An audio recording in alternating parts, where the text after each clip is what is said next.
Hello, class. Welcome to class number 31. Nessa aula a gente vai falar um pouquinho mais sobre comparatives. Na verdade, a terceira e última, pelo menos das principais formas de se comparar sujeitos dentro das frases, né?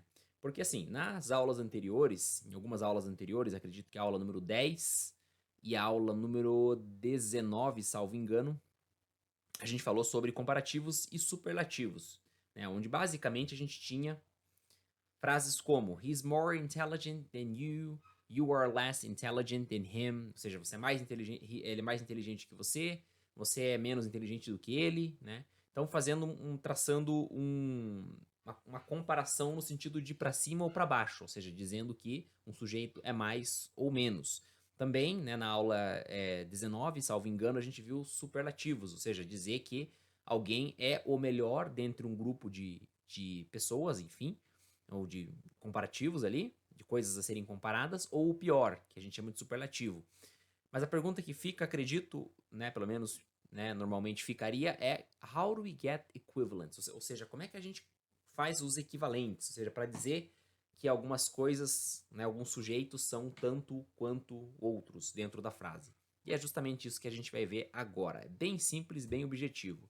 A fórmula é essa aqui, ó, as, né, essa palavra que a gente tem aqui, as, que na tradução pode ser enquanto, né, como, dependendo do sentido de comparação, né?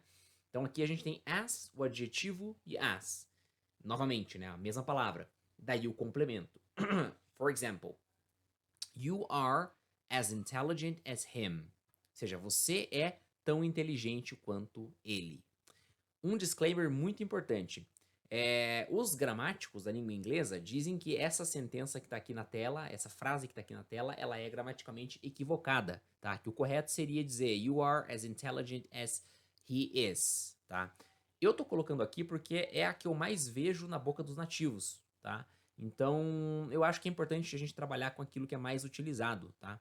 Mas eu vou falar mais sobre isso, eu vou reabordar essa questão, mas não é o foco dessa aula. A ideia é que você saia daqui dessa aula conseguindo comparar as coisas na ordem de equivalência e não preocupado se isso é gramaticalmente correto ou não. O ponto é, pode usar que você vai estar, digamos, se comunicando com tranquilidade, tá? Talvez não agradando os gramáticos, os mais perfeccionistas, mas isso aí já é pedir demais também, né? Mas fiquem tranquilos, fique tranquilo que a gente volta para essa questão aí com mais detalhes em aulas futuras, não é o foco dessa aula, beleza? Isso que eu acabei de falar vale também para os comparativos e para os superlativos, tá bom? Very good. Vamos ver os exemplos que a gente tem aqui então. My colleagues are as productive as your colleagues. My colleagues are as productive as your colleagues. Meus colegas são tão produtivos quanto seus colegas. He's as young as me. He is as young as me. Ele é tão jovem quanto eu, é tão novo quanto eu. She is as rich as my cousin. Ela é tão rica quanto meu primo, ou minha prima, enfim. I will eat as much as I can. Então olha que legal essa frase aqui, né? Nessa frase a gente não está comparando, digamos, duas coisas, né? A gente está usando, vamos traduzir antes, né? I will eat as much as I can. Eu vou comer o tanto quanto eu puder, né? Então tanto quanto, né? A mesma tradução que eu tenho basicamente nas outras frases aqui acima, né? Por exemplo, ela é tão rica quanto minha prima, meu primo. Então, tão quanto, tanto quanto. Essa é a ideia do as, beleza?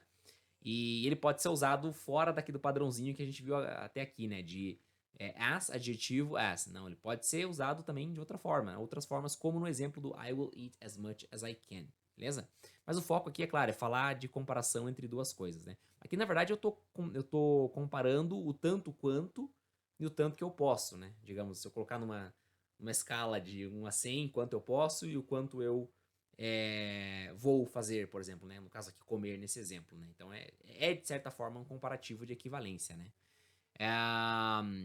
Porque eu poderia dizer I will eat more than I can. Né? Eu vou comer mais do que eu posso. Ou less than I can. Poderia. Então, permanece a ideia aqui de equivalência, embora saia um pouquinho do padrão, né? Nessa frase aqui do I will eat as much as I can. Próxima frase. You are as good at math as you are at sports.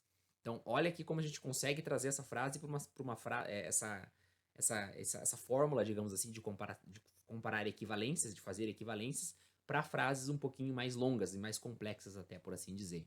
Então, you are as good at math as you are at sports. Então, você é tão bom em matemática quanto você é em esportes. You are as good at math as you are at sports. Então, a gente usa a preposição at para dizer que você é bom em alguma coisa, né? Então, I am good at math. I am good at sports, por exemplo, né? Então, só para deixar isso registrado também. E we are not as good friends as we were in the past. Mesma ideia, né? Pegar a questão, fazer uma comparação de equivalência, mas não necessariamente com adjetivos, e sim com coisas, né? Então, estou comparando a minha amizade aqui nessa frase hoje com a minha amizade, né? Independente do contexto, no passado. Então, de qualquer forma, não deixam de ser comparativos de equivalência, embora, claro, numa dinâmica um pouquinho mais complexa, eu diria, mas no bom sentido, né? Um pouquinho mais abrangente, acho que essa é a palavra. Alright? That's all, guys. I told you guys it would be a very quick class. Eu falei para vocês que ia ser uma aula bem rápida e de fato é. É só para pegar essa última instância, esse último grau de comparação, que evidentemente, é claro, é a equivalência, né? Temos mais, temos menos na hora de comparar e temos igual, né? Então nada mais lógico e justo do que falar dessa última parte. Espero ter ajudado. Thank you so very much for your time. See you in the next class. Bye bye.